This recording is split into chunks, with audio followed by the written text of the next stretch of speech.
사랑의 하나님 아버지 감사합니다. 오늘도 하나님 저희를 불러주셔서 또 함께 찬양하며 기도하며 이 수요 저녁에 주님 앞에 나오게 하신 것 감사합니다. 하나님의 은혜와 평강이 함께 하시고 성령의 인도하심과 기름 부으심으로 충만하게 하옵소서. 주를 온전히 바라보고 의지하는 우리의 마음에 하나님의 능력과 은혜로 채워 주옵소서. 예수님 이름으로 기도하옵나이다. 아멘. 272장 찬송하십시다. 272장입니다.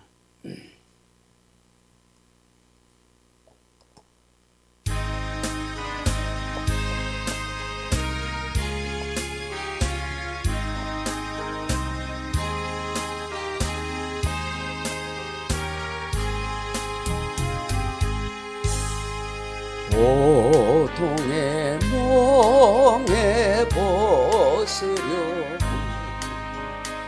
예수께로 나갑니다. 자유와 기쁨 베푸시는 주께로 겁니다.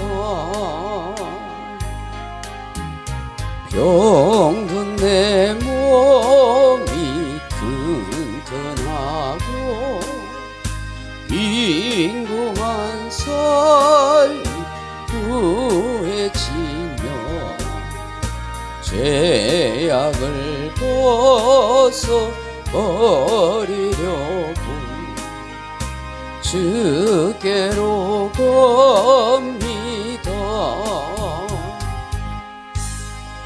낭패와 실망 당한 뒤에 예수께로 나갑니다. 십자가 은혜 받으려고 주께로 겁니다. 슬프던 마음 위로받고 이 생의 풍파 찬잔하며 영광의 찬송 부르려고 주께로 겁니다. 교만한 마음을 내버리고 예수께로 나갑니다. 복되신 말씀 따르려고 주께로 겁니다. 실망한 이몸 힘을 얻고 예수의 크신 사랑받아 하늘의 기쁨 맛보려고 주께로 갑니다. 죽음의 길을 벗어나서 예수께로 나갑니다. 영원한 집을 바라보고 주께로 갑니다. 열방의 복음 헤어나와 평화의 나라 다다라서 영광의 주를 배우려고 주께로 갑니다.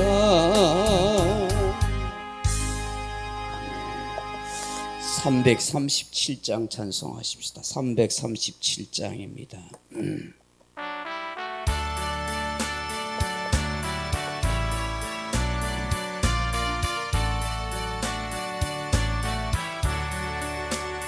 내 모든 시험 무거운 짐을 주 예수 앞에 아뢰이며 근심에 쌓인 날 돌아보사 내 근심 모두 맡으시네. 무거운 짐을 나 홀로 지고 견디다 못해 쓰러질 때 불쌍히 여겨 구원해 주리 은혜의 주님 오직 예수. 내 모든 괴로움 닥치는 환난 주 예수 앞에 아뢰이며 주께서 친히 날 구해준 넓으신 사랑 덮으시네. 무거운 짐을 나 홀로 지고 견디다 못해 쓰러질 때 불쌍히 여겨 구원해 주리 은혜의 주님 오직 예수. 내 짐이 점점 무거워질 때 주 예수 앞에 아뢰이며 주께서 친히 날 구해 주사 내 대신 짐을 져주시네. 무거운 짐을 나 홀로 지고 견디다 못해 쓰러질 때 불쌍히 여겨 구원해 주니 은혜의 주님 오직 예수. 마음에 씌어 무서운 죄를 주 예수 앞에 아뢰이며 예수는 나의 능력이 되사 세상을 이길 힘 주시네. 무거운 짐을 나 홀로 지고 견디다 못해 쓰러질 때 불쌍히 여겨 구원해 주리 은혜의 주님 오직 예수. 아멘. 412장 찬송하겠습니다. 412장입니다.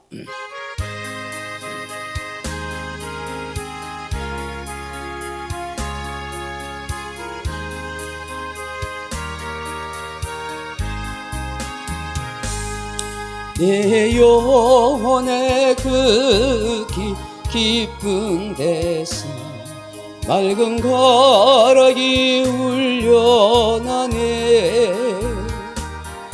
하늘 곡조가 언제나 흘러나와 내 영혼을 고이 사네.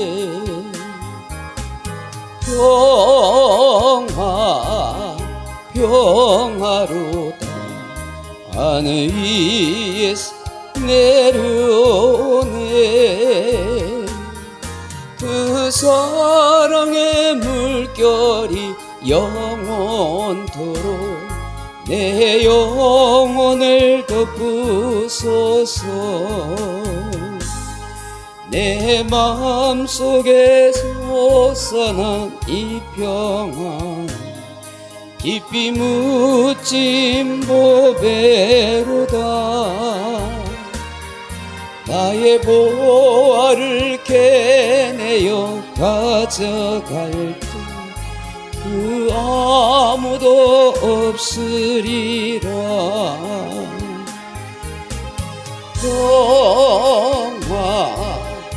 평화로다 하늘 위에서 내려오네.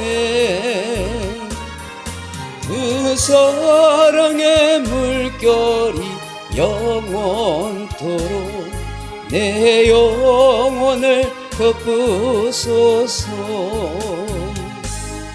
내 영혼의 평화가 넘쳐나무 주의 큰 복을 받음이라. 내가 주야로 주님과 함께 있어 내 영혼이 편이시네.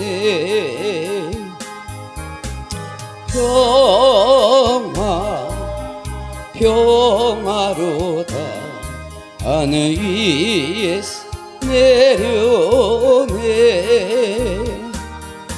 그 사랑의 물결이 영원토록 내 영혼을 덮으소서.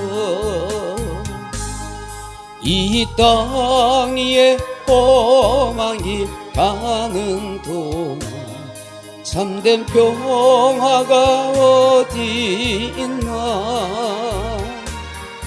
우리 모두 다 예수를 친구 삼아 참 평화를 누리겠네.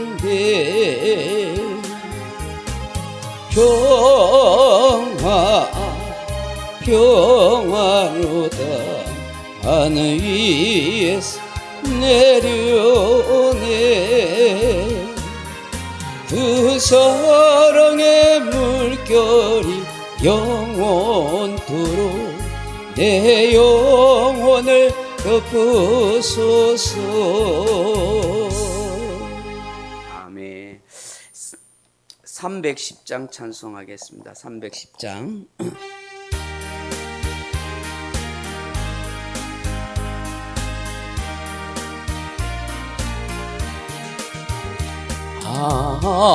하나님의 은혜로 있을 데 없는 자 왜 구속하여 주는지 난 알 수 없도다.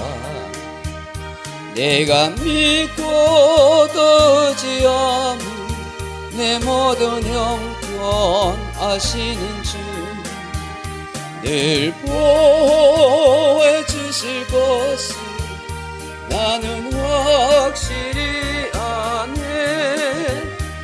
왜 내게 구세 믿음과 또 복음 주셔서 내 마음이 항상 편한지 난 알 수 없도다.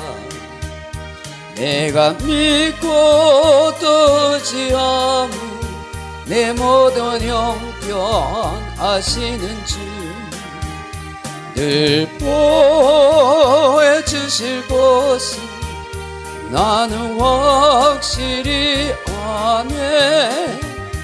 왜 내게 성령 주셔서 내 마음 감동해 주 예수 믿게 하는지 난 알 수 없도다.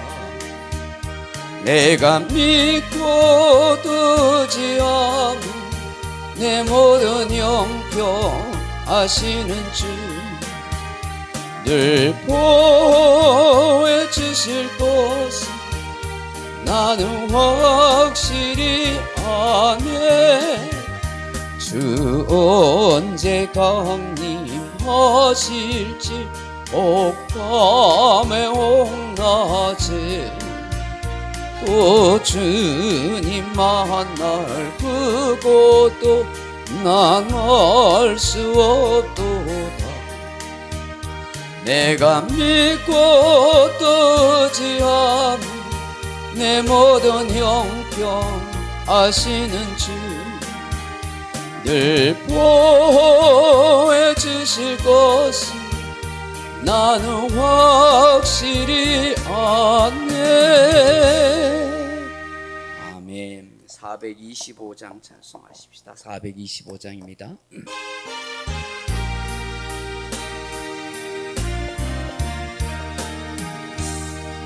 주님의 뜻을 이루소서. 고요한 중에 기다리니 진흙과 같은 날 빚으소. 주님의 형상 만드소서. 주님의 뜻을 이루소서. 주님 발 앞에 엎드리니 나의 맘속을 살피시소. 눈보다 희게 하옵소서. 주님의 뜻을 이루소서. 병들어 몸이 피곤할 때 권능의 손을 내게 펴서 건강케 하여 주옵소서. 주님의 뜻을 이루소서. 온전히 나를 주장하사 주님과 함께 동행함을 만민이 알게 하옵소서.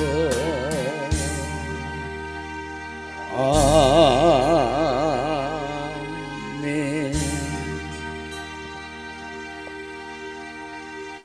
하나님 말씀 사도행전 2장 1절로 4절 말씀 같이 보겠습니다. 신약성경 사도행전 2장입니다.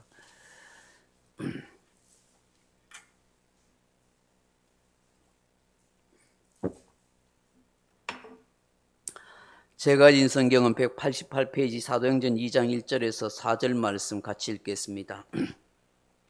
오순절 날이 이미 이름에 그들이 다 같이 한 곳에 모였더니 호련히 하늘로부터 극파고 강한 바람 같은 소리가 있어 그들이 앉은 온 집에 가득하며 마치 불의 혀처럼 갈라지는 것들이 그들에게 보여 각 사람 위에 하나씩 임하여 있더니 그들이 다 성령의 충만함을 받고 성령이 말하게 하심을 따라 다른 언어들로 말하기를 시작하니라. 아멘. 사랑하는 성도 여러분, 오늘은 이스라엘 절기 가운데 오순절에 대해서 잠시 말씀을 나누려고 합니다. 이 오순절과 성령 강림이 무슨 의미가 있는지를 함께 생각해 보려고 합니다. 지난번에 말씀드린 것처럼 이스라엘 나라는 신앙 절기와 농사 절기가 함께 어우러져 한 해가 돌아간다고 했습니다. 히브리인들의 달력으로 니산을 14번째 날 저녁이 유월절이라고 그렇게 했습니다. 그날 저녁부터 약 7일간 무교절을 지킨다고 했지요. 그 무교절이 끝나고 나서 곧장 첫 보리 열매를 거둬 바치는 초실절이 된다고 했습니다.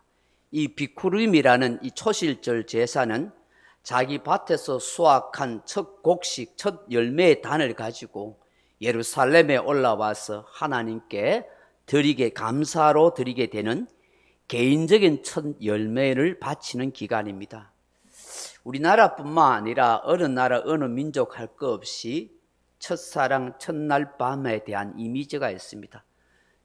첫날 첫 것을 매우 중요하게 여깁니다. 그런데 유대민족에게 있어서 첫 열매는 더욱 중요한 이미지와 함께 의미를 지니고 있다 하는 것입니다. 왜냐하면 신앙적인 의미가 있기 때문입니다. 히브리 민족에게 있어서 첫 열매는 바로 출애굽의 역사를 이루게 하고 애굽의 바로 왕에게 결정적인 한 방을 날렸던 장자 재앙을 떠오르게 합니다. 애굽의 장자를 쳐서 하나님의 장자 백성인 이스라엘을 구원한 사건이기 때문입니다.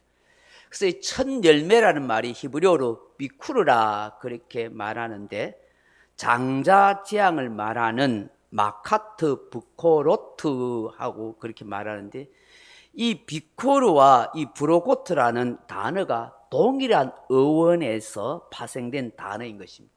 첫 열매, 첫 아들, 장자, 모든 것이 처음 것이라는 것입니다. 그래서 이 단어가 비쿠른, 이 첫 하는 단어에 동일한 의미를 가지고 있습니다. 하나님께서는 그러하기에 이스라엘 백성들 자체가 하나님 앞에는 첫 열매가 되고 그들의 첫 아들 장자는 다 내 것이다, 그렇게 돌리도록 말씀하십니다.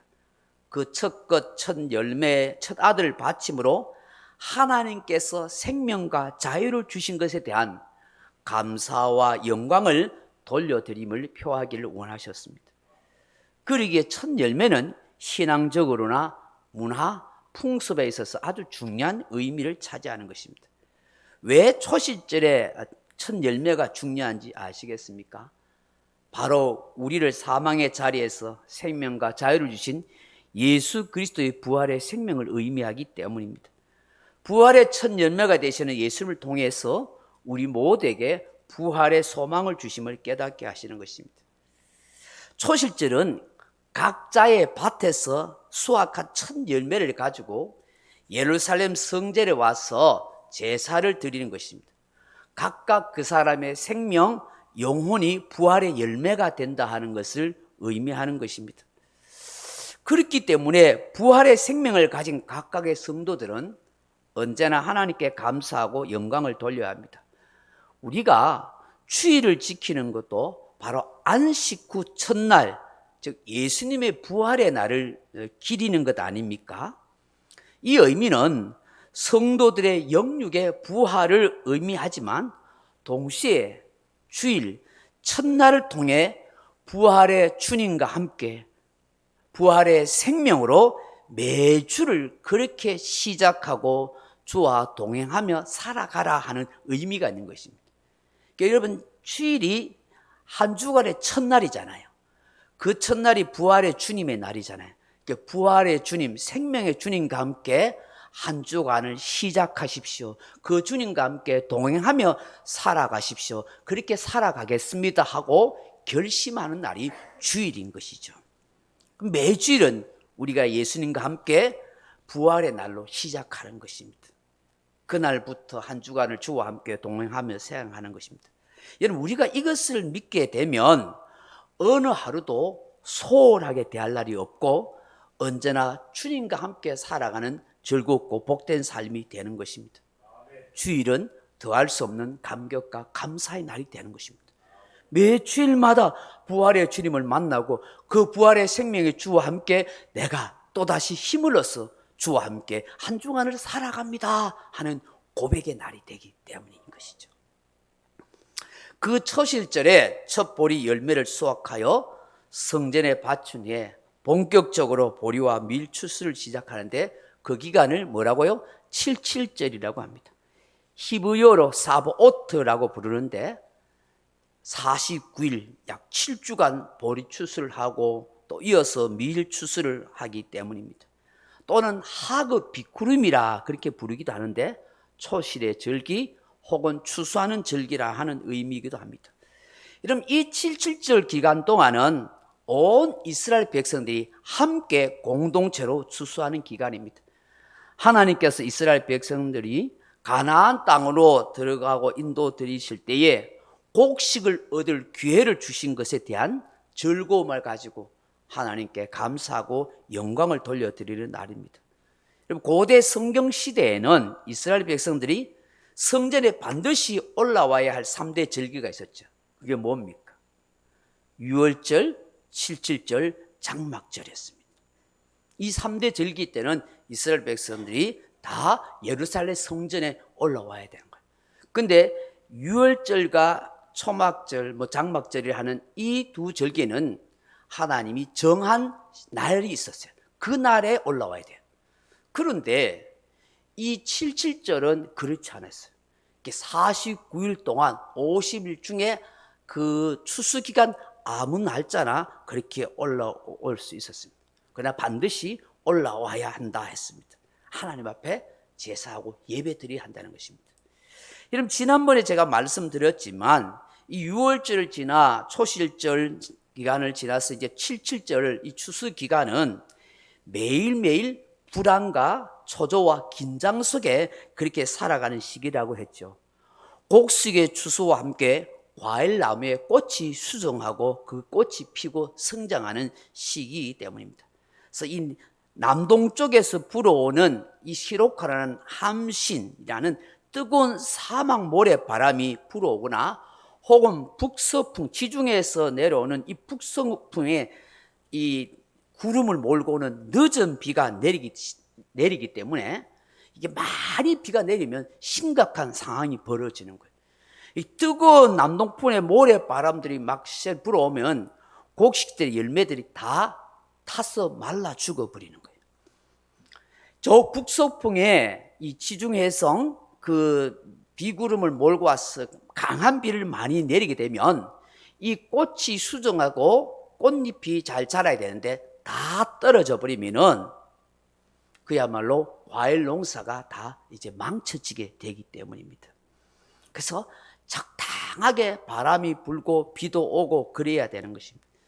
그래서 올리브 꽃가루, 포도나무, 꽃 이런 것들이 다 암수를 만나가지고 그렇게 여름이 지나서 포도나무, 대추, 야자 열매, 석류 열매, 올리브 열매들이 쭉쭉 그렇게 맺어야 하는 것입니다.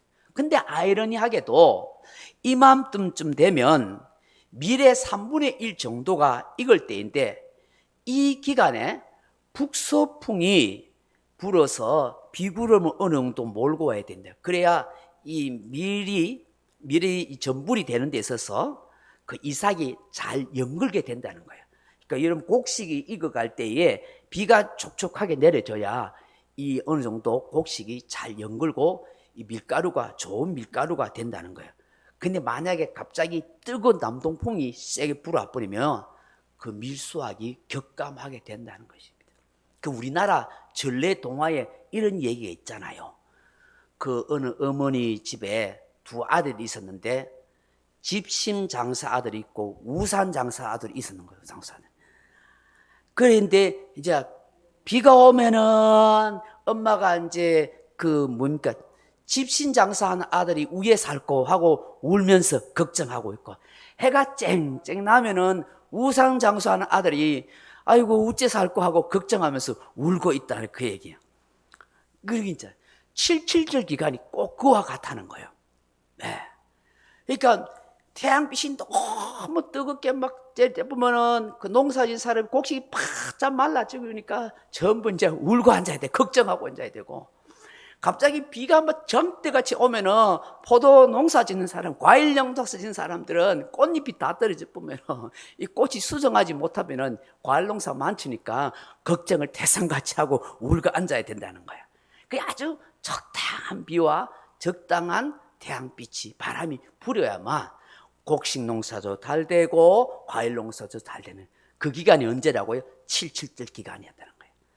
그러니까 하나님께서 이 신명기서나 말씀을 보면 그 가나안 땅에 들어가는 이스라엘 백성들이 농사를 지을 때 너희가 하나님을 잘 경외하고 하나님의 말씀의 도를 잘 지키면 이른 비와 늦은 비를 적당한 때에 적절하게 주고, 그리고 바람도 적절하게 줘서 풍성한 수확을 거두게 될 것이다. 그렇게 말씀하셨잖아요.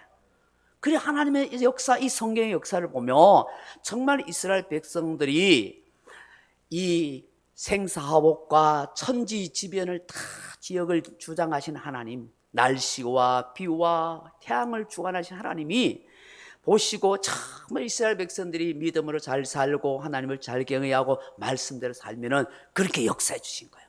적당한 비를 내려주시고 적당한 태양을 주셔서 그 곡식과 과일 농사가 잘 되도록 그렇게 축복의 역사를 주신 걸 보게 되는 거예요. 이렇게 노심초사하면서 이 49일의 77절을 하루하루 세어가면서 그렇게 살았다고 해요. 그 하루하루를 계산하며 세어가기에 세비파라고 그렇게 부르는데 이 세비파라는 단어가 계산하다 하는 뜻이에요. 그러니까 49일 동안을 추수하면서 매일 하루하루 그렇게 날짜를 세어가는 거예요. 첫 열매 이 초실절부터 시작해서 49일의 이 77절의 계산을 날짜를 계산하는데 그 여러분 초실절에 첫 곡식 이삭곡식 단 있잖아요. 단의 곡식을 탁 바치는 그것을 오베르라 그렇게 해요. 오베르라 그러는데 오메르라고 그러는데 그 오메르를 이제 바치는 날부터 해서 이제 49일 동안 매일매일 추수를 하죠. 보리. 그래서 오메르 1일, 오메르 2일, 오메르 3일 이래 가지고 오메르 49일 날까지 다 보리 추수를 끝내고 그다음에 밀 추수를 하고 그렇게 끝내요. 그게 49일 동안 하는데 77절이죠. 근데 이 49일 동안 이스라엘 백성들이 그 누구보다도 열심히 기도를 많이 한대요. 왜 기도를 많이 할까요? 기도 안 하면 안 되지. 얼마나 걱정되겠어요. 비 잘못하면 비가 많이 내리거나 막 뜨거운 남동풍 사막 모래 폭풍이 불어오면은 농사 망치니까 노심초사하면서 엄청 기도를 많이 하는 거예요. 농사 망치는 뭐 쫄쫄 굶거나 뭐 망하는 거지요. 이 사람이 시련이 있고 고난이 있어야 정신 차리고 기도한다니까요. 너무 편안하면 좋은 거예요. 하나님이 다 은혜 주시도록 하나님이 복을 주셔야 됩니다 하고 그렇게 기도해야 되는 거예요. 우리가 좀 절박한 게 좀 있어야 되는 거예요. 하나님이 복 주셔야 됩니다. 하나님이 도와주셔야 됩니다. 이렇게 해야 정신 차리고 살죠. 너무 잘 되고 잘 살면 사람이 삐뚤해지고 퍼진다니까요. 하나님이 그런 시기에 딱 그렇게 하시는 거죠. 그걸 딱 보시고 참 너희들이 나를 잘 경외하고 말씀대로 살면 딱 주시는데 그래 안 하면 하나님이 막 바람과 강한 태풍을 불게 하든지 남동풍이 불게 하든지 비구름을 오게 하든지 그렇게 한다고요. 그 여러분 선지서에 보면 하나님이 선지자를 통해서 그런 말씀들을 다 하고 계시거든요. 제가 시간 관계상 그 말씀은 다 안 하고요.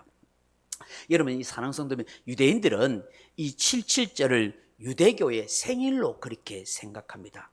하나님께서 시내산에서 모세의 법 10계명을 주신 날이 77절이라고 그렇게 믿어요. 그 시내산에서 뭐 10계명과 모세의 율법과 뭐 모든 것을 다 주시잖아요. 그래서 여기서부터 이스라엘 유대교가 탄생했다 그렇게 믿는다는 거예요. 그래서 유대 랍비들은 18월 6일이라 해서 모세가 시내산에서 하나님부터 10계명과 모세의 율법을 받은 날이라고 해요. 그날을 77절이라고 그렇게 말해요. 여러분 이 49일간의 77절 추수곡식을 다 끝나게 될 때 50일째 되는 날을 아ጼ렛이라고 말하는데 마침이라는 뜻이에요. 마침. 모든 추수가 끝났습니다 하는 날이 무슨 날이라고요? 아ጼ렛 오순절이에요. 오순절. 그러니까 77절과 오순절은 사실은 같은 의미예요. 같은 의미인데 49일 동안 이 추수를 하는 것을 이것을 뭐예요? 이거를 77절이 하고 추수가 다 끝났습니다 하고 하는 날이 50일째 되는 날이 바로 아ጼ렛에서 오순절이라 그렇게 이야기하죠. 이 77절 이 오순절에는 두 개의 빵을 만들어서 제물로 바치는데 이 두 개의 빵의 의미가 뭐냐면 모세가 시내산에서 받았던 그 돌비에 새겨진 두 십계명을 상징한대요. 말씀의 빵. 그래서 이 말씀의 빵을 제물로 그렇게 바친다요. 물론 뭐 그게 뭐 소나 양이나 제물도 많이 바치겠죠. 이 오순절에 여러분 기억해야 할 세 단어가 있는데 뭐냐면 여호와, 토라, 이스라엘 백성 이 세 단어예요. 오순절 날에. 토라는 뭐예요?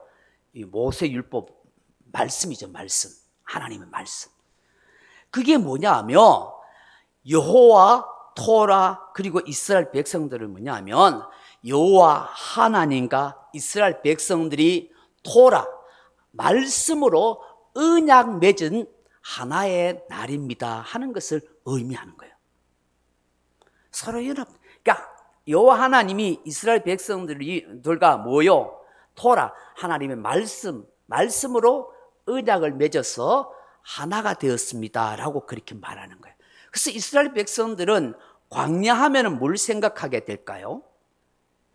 헬라 철학, 헬라 개념을 가진 사람, 이 이방인 우리들이 가진 사고는 광야하면은 물이 없고 죽은 땅, 귀신이 나온 땅, 황막한 땅이라고 생각하지만 히브리인들이 가지는 사막 뭐예요? 광야는 뭐예요? 하나님과 허니문의 기간, 결혼한 날이라고요. 축제의 날로 생각해요. 신의 산 언약을 맺었기 때문에. 그래서 이 7절에서 이 사봇, 이 오순절, 이 날이 말이에요. 뭐냐면 바로 하나님과 하나 되고 하나님과 결혼한 날이다. 그렇게 이야기하는 거예요. 그래서 오순절 하면 여호와께서 토라의 말씀으로 이스라엘 백성들과 언약을 맺은 결혼의 날이라고 그렇게 생각한다는 거예요. 히브리인들이. 그 영적으로 하나님과 이스라엘 백성들이 말씀으로 그렇게 언약을 맺게 되잖아요. 그래서 여러분 이 77절이 되면 이스라엘 백성들은 이 77절 오순절이 되면은 성경을 읽는데 어떤 성경을 읽냐면 룻기스를 읽게 돼요.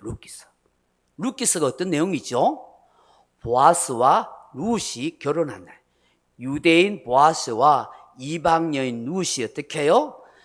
만나서 새로운 삶, 새로운 결혼이 이루어진 날이에요. 그래서 여러분 훗날 보아스와 룻을 통해서 오실 메시아의 모습, 메시아의 사역이고 바로 성령의 사역을 보여준다는 것이죠. 이 77절의 수확이 마침하는 오순절 날에 드릴 제물이 다 합하면 26마리의 제물이 드려진다고 그래요. 근데 이 제물의 숫자가 26이라는 이 제물의 숫자는 자연스럽게 여호와 하나님의 이름을 기억하게 한다. 그렇게 말해요. 여러분, 하나님의 이름이 여호와인데, 여호와, 뭐 또 야훼라고 하기도 하지만, 이 히브리의 이름의 자음의 숫자가 26이에요. 하나님의 이름이 이렇게 요드, 해, 바브, 해 돼 있어요. 그게 히브리인들은 이렇게 자음 숫자에 이 다음에 단어에 다 숫자가 매겨져요. 게마트리라는 숫자가 매겨졌는데 그 하나님의 단어 하나하나에 숫자를 더해보니까 10, 5, 6, 5 그렇게 돼 있어요. 이게 여드, 해, 바브, 해 이럴 때 있는데 그게 26이라는 숫자예요. 그러니까 26마리의 제물을 하나님이 바치도록 하셨는데 그 제물을 바치는 순간 누구의 이름이 떠올라요? 하나님의 이름, 여호와의 이름이 기억되도록 그렇게 하셨다는 거예요. 사랑하는 성도 여러분, 이런 절기를 생각하면 사도행전 2장의 오순절 날에 왜 성령님이 강림하셨는지 그 임재하신 의미가 무엇인지를 우리가 생각하게 되는 것입니다. 이게 77주 오순절과 성령 강림은 세 가지의 중요한 의미를 우리에게 가르쳐 줍니다. 이것만 말씀하고 마칠게요. 첫째는 제자들과 그 백성을 지키겠다는 약속을 성취하는 것입니다. 예수님께서 세상을 떠나시면서 자기의 제자들과 자기 백성들이 기르는 양들이 되지 않기 위해서 그들과 늘 함께하고 보호하고 지켜주시겠다고 약속해 주셨어요. 그 약속으로 누구를 보낸다고요? 보혜사 성령님을 보내시겠다고 했어요.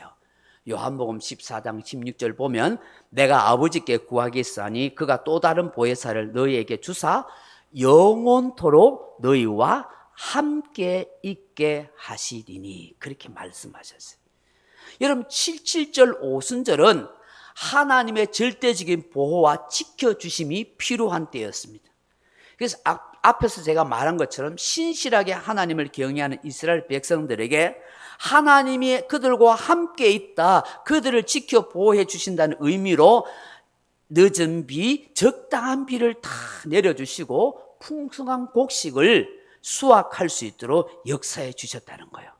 그러므로 이제 하나님을 진심으로 경외하고 예수 그리스도를 믿는 성도들에게 성령, 오순절 날에 성령의 임하심을 통해서 주님이 말씀한 것처럼 그 백성들과 그 제자들과 늘 함께 하시고 그들을 늘 지켜 보호해 주시겠다.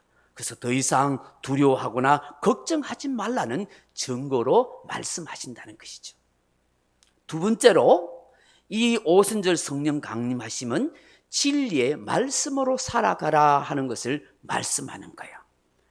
여러분, 유월절 사건 후 약 3개월 만에 시내산에 도착한 이스라엘 백성들이 하나님과 언약을 맺으면서 십계명과 모세 율법을 하지 않습니까?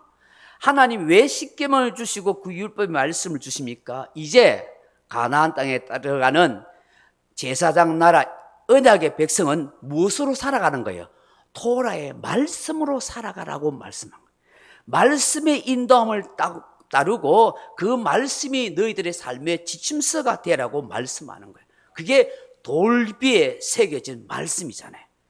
그럼 성령님이 이제 임하셔서 우리 안에, 우리의 심령 속에, 신비에 토라 말씀으로 새기고 계시잖아요. 그 성령님이 뭐예요? 진리의 영이기 때문에. 그 진리의 영이신 주님이 우리 안에 오셔서 우리의 영혼에게 말씀을 새기신단 말이에요. 돌비로 줬던 이 말씀을 이스라엘 백성들은 제대로 지키지 못했지만 이제 성령님이 우리 안에 들어오셔서 우리 안에서 영혼의 신비의 말씀을 새기시고 그 말씀이 생각나게 하셔서 그 말씀대로 살아가도록 성령님이 역사하는 거예요.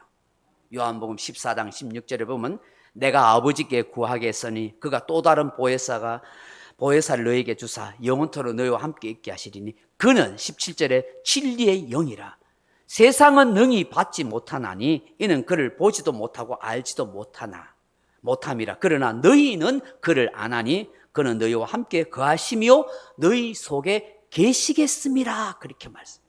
진리의 영이 너희 속에 거한다는 거예요. 세상은 알지 못한다는 거예요. 요한복음 14장 26절에 보시면 보혜사 곧 아버지께서 내 이름으로 보내실 성령 그가 너희에게 모든 것을 가르치고 내가 너희에게 말한 것 모든 것을 생각나게 하시라. 그 예수님의 말씀이 생각나게 하시고 성령님이 가르쳐 가시는 거예요. 그래서 여러분 성령님을 사모하고 성령님을 늘 생각하고 성령님의 은혜를 구하면 읽었던 말씀, 들었던 설교 말씀이 성령님을 통해서 가르쳐 주시고 깨우쳐 주시고 알게 하셔 주시는 거예요. 왜? 그 성령님이 내 안에 계셔서 신비에 새겨 가시기 때문인 것입니다. 이 77절 이스라엘 백성들이 십계명, 모세의 율법, 토라의 말씀을 받은 날을 바로 오순절 성령 오심, 진리의 말씀을 받는 날이라는 것이죠. 마지막으로 이 오순절 성령 강림은 만민에게 구원을 선포하시는 하나님의 뜻을 성취한다는 거예요. 여러분, 하나님은 일찍이 요엘 선지자로 하여금 이런 예언의 말씀을 선포하셔서 요엘서 2장 28절 이하에 보면 그 후에 내가 내 영을 만민에게 부어주리니 너희 자녀들이 장래일을 말할 것이며 너희 늙은이는 꿈을 꾸며 너희 젊은이는 이상을 볼 것이며 그때 내가 내 영을 남종과 여종에게 부어줄 것이며 요엘서 2장 32절에 누구든지 여호와의 이름을 부른 자는 구원을 얻으리니 이는 나 여호와의 말대로 시온산과 예루살렘에서 피할 자가 있을 것이며 남은 자 중에서 나 여호와의 부름을 받을 자가 있을 것임이니라. 그렇게 했어요. 성령의 오심을 말씀하면서 이제는 누구든지 유대인들만 아니라 아브라함의 자손만 아니라 누구든지 여호와의 이름을 부르는 자가 구원을 얻게 하시는 역사가 있을 것이라고 말씀하는 거예요. 오순절 마가 다락방에서 기도하던 유대인들과 각 지역에서 왔던 그들이 성령의 임하심을 통해서 그들이 각 지역에 있는 방언을 함을 통해서 모든 지역의 사람들이 구원의 복음을 듣게 된 이유가 바로 여기에 있는 거예요. 하나님께서 유대인이나 이방인 할 것 없이 이제 추수할 영혼들 구원의 때가 되었음을 선포하는 것입니다. 이 성령님을 통해서 수많은 사람들이 회개의 복음을 듣고 구원을 얻은 거예요. 그들의 믿음의 증거로 성령을 받게 하시고 그리스도의 몸된 교회가 세워지더라는 거예요. 사랑하는 성도 여러분, 윌리엄 문이라는 사람이 있습니다. 아주 명석한 두뇌를 가진 사람이고 우수한 성적으로 아주 유명한 대학을 나온 뛰어난 인재였습니다. 이 사람은 자신의 명석함을 뽐내면서 어리석은 사람이나 우둔한 사람을 깔보고 살았습니다. 그러다가 그만 불의의 사고로 이 사람이 두 눈을 잃고 말았습니다. 그는 절망 가운데 절규하였습니다. 생전 찾지도 않던 하나님을 찾았고 창조주를 찾았습니다. 그가 하나님을 찾고 창조주를 찾은 것은 하나님을 찬양하거나 하나님께 영광을 돌리기 위함이 아닙니다. 구원해 달라고 간구하는 것도 아니었습니다.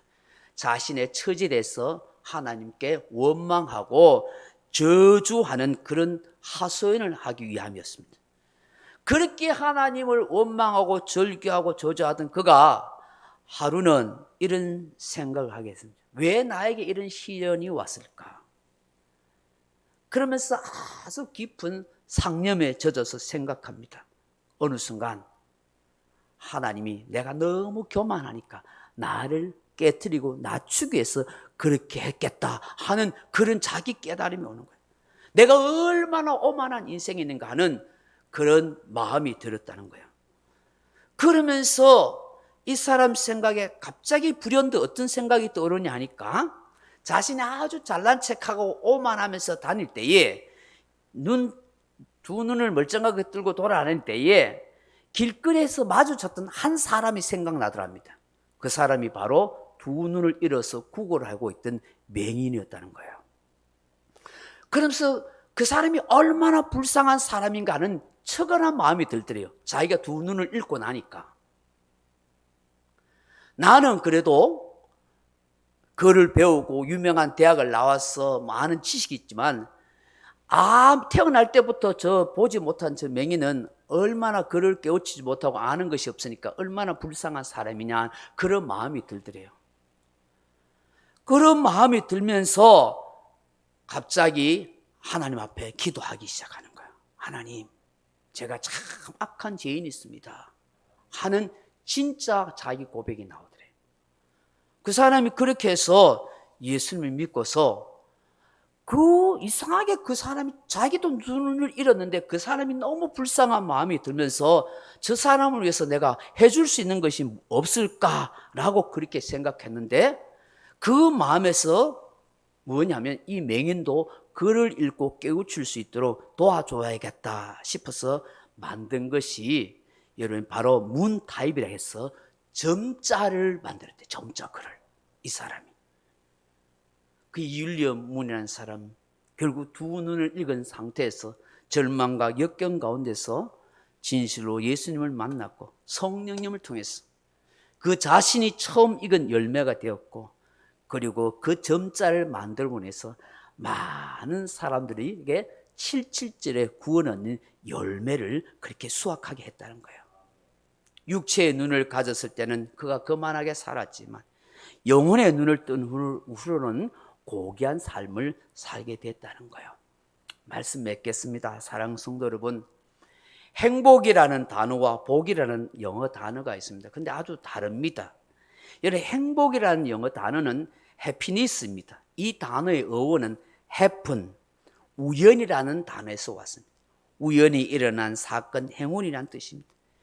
행운은 하나님의 구원과 아무런 관계가 없습니다. 행운이 생기면 기분 좋아지고 행운이 없으면 불행하다고 원망하고 슬퍼하는 것이 우리 인간입니다.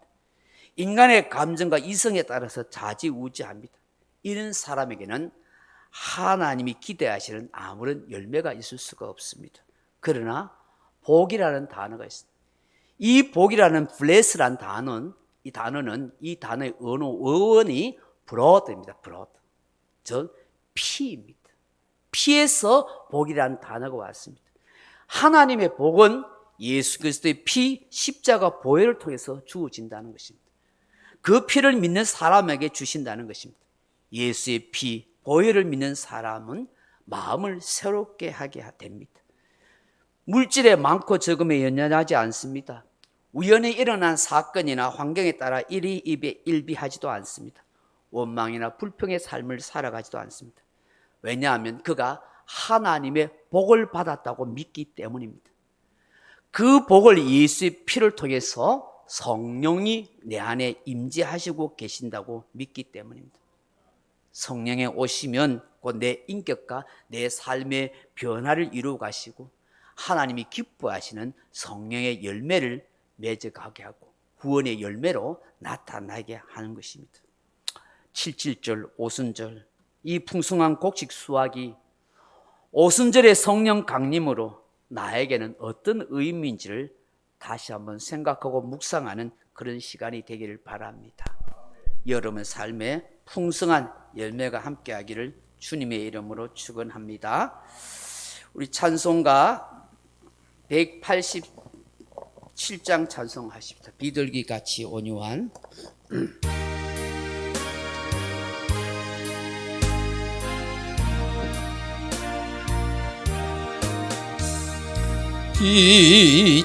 비둘기가 온유한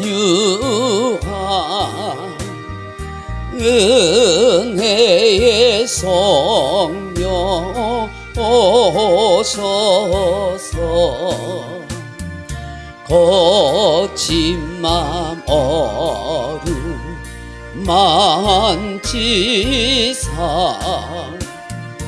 위로와 평화 주소서 진리의 빛을 비추사 주의 길 바로 걸으며 주님을 옆에 모시고 경건히 살게 하소서. 주님과 동행하면서 거룩한 길로 행하며 진리의 예수 붙잡고 길 잃지 않게 하소서. 연약한 나를 도우사 하나님 나라 이르러 주님의 품에 안기는 영원한 안식 주소서. 아멘. 오순절 오신 성령님의 임하심이 함께 하시고 또 나라와 가정과 교회를 위해서 기도하시다 돌아가시기 바랍니다. 기도하겠습니다. 하나님 아버지, 오늘 이 77절 이 오순절의 절기를 생각하면서 사도행전의 오순절 날의 성령의 임하심의 의미가 무엇인지를 다시 한번 마음에 새겨보고 생각해 봅니다. 주님, 제자들과 주의 사랑하는 백성들에게 함께 하시겠다고 보혜사 약속을 보내주시고 그 약속의 보혜사를 통해서 위험하고 힘든 세상 속에서 두려움과 걱정 없이 살아가라고 우리를 지켜 보호해주시는 그 은혜를 다시 한번 생각하게 됩니다.